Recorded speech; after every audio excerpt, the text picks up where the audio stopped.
Welcome to Midnight M. Get Cozy, as tonight we venture into the mystifying abyss of enchanting books and secret libraries. Intrigued? Our tale marks the journey of an ardent literature enthusiast, drawn deep into the heart of a library like no other, the Library of Shadows. Revealed was an endless labyrinth of forbidden knowledge and eerie silence, waiting to consume the unwary. Will our protagonist find a way back to reality, or will they succumb to the insatiable hunger of the library? Brace yourselves, as these shadows whisper endless secrets. Every share, like and subscribe supports, importantly, the Treatment Advocacy Center. Ready? Let's unravel the story. Most towns have a library. They're public buildings, institutions of knowledge and fantasy. The books held within are almost sacred librarians, and their assistants the priests and acolytes of knowledge and lore. Some libraries, however, are not public. They hold forbidden secrets and untold stories. Congratulations, reader. This is your invitation.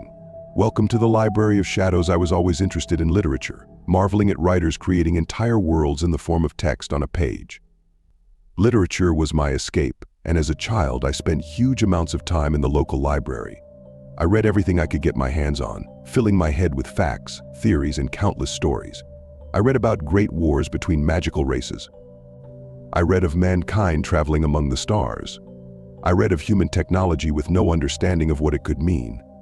I was always driven by a thirst for it. Wasn't until college that I discovered the library.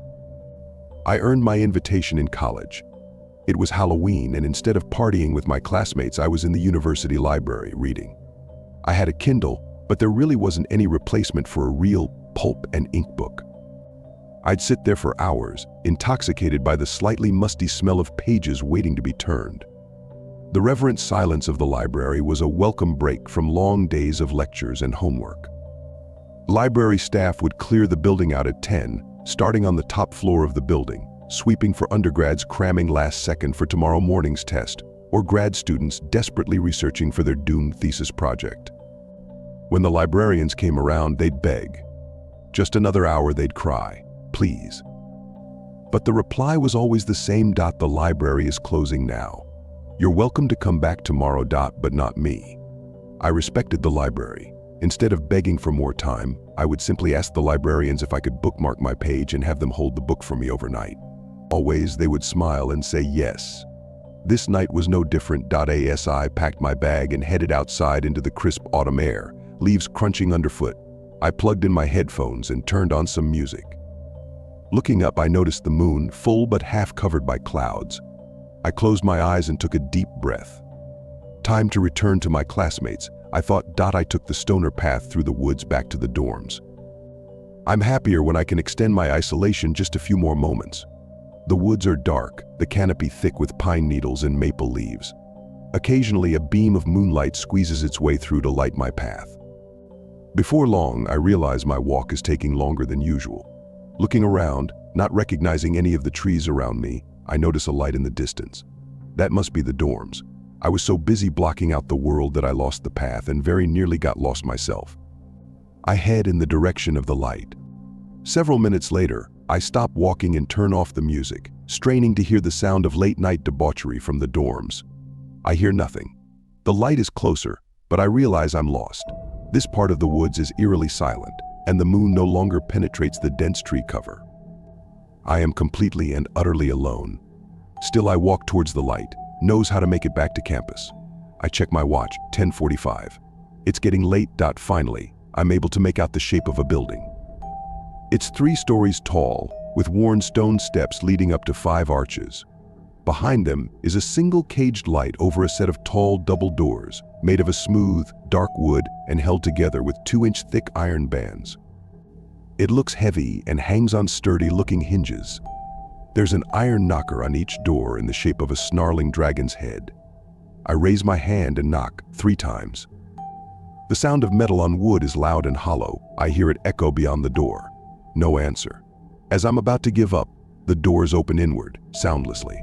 My hair stands on end. Before me lays an empty hallway with a large circular desk illuminated by a single hanging light. I can just about make out the shape of a person sitting at the desk. I call out tentatively, "Hello?" Before I can finish speaking, my ears are assaulted by a loud shushing noise that seems to emanate from the walls. I wince. My voice echoes. The shushing does not dot. I approach the desk. The sound of my slightly damp sneakers squeaking on the floor, my only companion. The voice that lives in the back of my head wishes I'd kept my music playing. The person sitting at the desk looks up.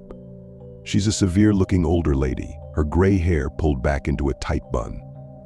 She's wearing silver-rimmed half-moon glasses on a fine silver chain. Can I help you? She sounds annoyed, as if my presence has interrupted an important task. I manage to stammer. Yes, I think I'm lost. How can I get back to campus? Her expression shifts to amused. Oh, it's your first time. I see. I'm shaking. I realize the air around me is cold. Cold enough that I can see my breath. The receptionist makes a note in a ledger I can't see. Welcome to the Library of Shadows. The words hang in the air for a moment. I just really need to get back to campus. Is there a phone here? Do you know where we even are? I check my watch again. 11:15. Sensing movement behind me, I look over my shoulder and catch a glimpse of the doors shutting. My heart starts racing. Soft, diffuse light rises behind the desk, exposing the back of the building. Immediately behind the receptionist's desk, a grand staircase made of stone and carpeted in a deep purple carpet, trimmed with silver, rises 15 high to the second-floor landing. Behind that, row upon row of bookshelves stand tall, filled with books. Hooded figures meander between the shelves in silence. Some are pushing carts filled with books to be returned to the shelves, others browsing the shelves.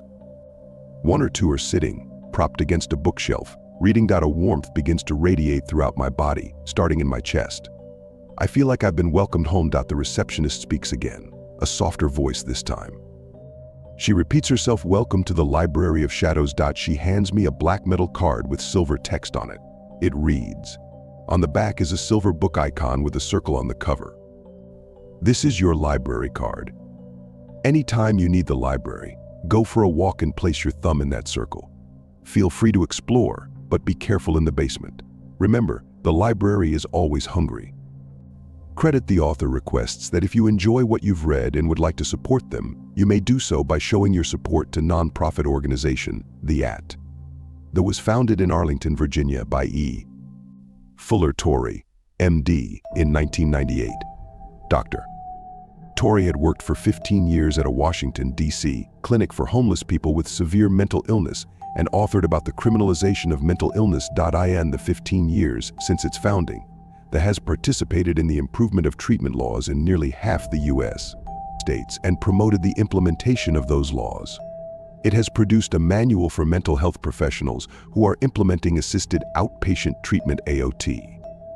Fought state hospital closures, published evidence-based research on topics including the impact of untreated severe mental illness on law enforcement, the criminalization of mental illness, and anosognosia lack of insight. Filed amicus briefs with the U.S. Supreme Court and state courts, raised public awareness of mental illness treatment issues through active media outreach, and otherwise served as a watchdog for and champion of expanded treatment options for its target population. Dr. Torrey has said he was motivated to found the organization by a conviction that until we find the causes and definitive treatments for schizophrenia and bipolar disorder, we have an obligation to try to improve the lives of those who are suffering. Today, he says, is the only organization willing to take on this fight.